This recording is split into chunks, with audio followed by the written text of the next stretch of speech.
நான் செஞ்சது என்னமோ கப் கேக் தான். வீட்ல இருக்க எல்லாருமே இதுக்கு மஷ்ரூம் கேக்குன்னு பேர் வச்சுட்டாங்க. பேராங்க முக்கியம், டேஸ்ட் தான் முக்கியம். கோதுமை மாவுல கேக் எப்படி பண்ணலான்னு பார்க்கலாம். ஒரு மிக்ஸி ஜார்ல 1 கப் பால், 2 முட்டை, 1/2 கப் எண்ணெய், கூடவே 1 கப் சர்க்கரை சேர்த்துக்கோங்க. இன்னைக்கு நான் ப்ரௌன் சுகரா சேர்த்துருக்கிறேன். இது எல்லாத்தையுமே அரைச்சு ஒரு பவுல்ல சேர்த்துக்கோங்க.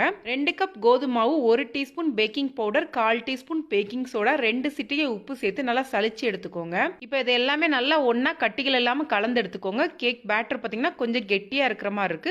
கொஞ்சம் பால் சேர்த்து இந்த பதத்துக்கு ரெடி பண்ணி எடுத்துக்கோங்க. ஒரு கிண்ணத்துல எண்ணெயும் மாவும் போட்டு டஸ்ட் பண்ணி வச்சிருக்கிற ரெடி பண்ணி வச்சிருக்க பேட்டரை சேர்த்துட்டு மேலாப்புல கொஞ்சம் நட்ஸ் சேர்த்துட்டு ப்ரீ ஹீட் பண்ண கடாயில 30 நிமிஷம் மீடியம் ஃப்ளேம்ல வச்சு எடுத்தீங்கன்னா சூப்பரான கேக் தயாராயிரும். நல்லா ஆறுனதுக்கு அப்புறம் ஈஸியாவே நீங்க மோல்ல இருந்து தனியா எடுத்துடலாம். ரெடி பண்றதுக்கு 10 நிமிஷம் தான் ஆகுங்க. பேக் பண்ணி எடுக்கிறதுக்கு மட்டும் தான் 1/2 மணி நேரம் ஆகும்.